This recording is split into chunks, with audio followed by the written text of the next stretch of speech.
ஆரம்ப காலகட்டத்தில டிவிக்கு ஆட்சி அமைக்க ரொம்ப மிகவும் பாடுபட்டாங்கன்னு நமக்கு தெரியும்.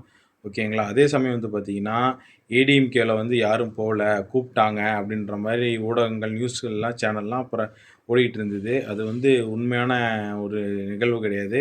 எல்லாம் பொய் சித்தரிக்கப்பட்டது. அதாவது ஏடிஎம்கே சைட்ல இருந்து பெயரளவுக்கு தான் வந்து கூப்பிட்டாங்களே தவிர, ஒரு அழுத்தம் திருத்தமா வாங்க நம்ம கூட்டணி வச்சு ஆட்சி அமைக்கலாம் அப்படின்னு சொல்லி ஃபோர்ஸ் பண்ணல. ஓகேங்களா. சும்மா கடமைக்கு சொன்னதா தான் சொல்றாங்க. அதுவும் சொன்னாங்களா என்னன்னு தெரியல.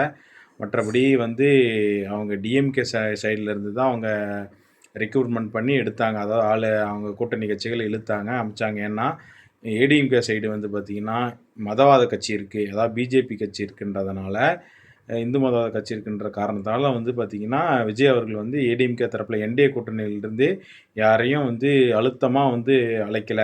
அதனால தான் வந்து இந்த சைட்லருந்து யாரும் அவங்களுக்கு ஒருத்தர் கூட கூட்டணிக்கு போகல. இதுதான் ஒரு முக்கிய காரணமே தவிர, மத்தபடி இவங்க போகல, எடப்பாடி போகல, பாமக போகல, பிஜேபி போகல அப்படிலாம் கிடையாது. இதுதான் நிதர்சனமான உண்மை. மக்களாகிய இதெல்லாம் பார்த்துட்டு தெளிவா புரிஞ்சுக்கங்க. சரிங்களா? மறக்காம வீடியோவ லைக் பண்ணிட்டு, ஷேர் பண்ணிட்டு, சப்ஸ்கிரைப் பண்ணுங்க.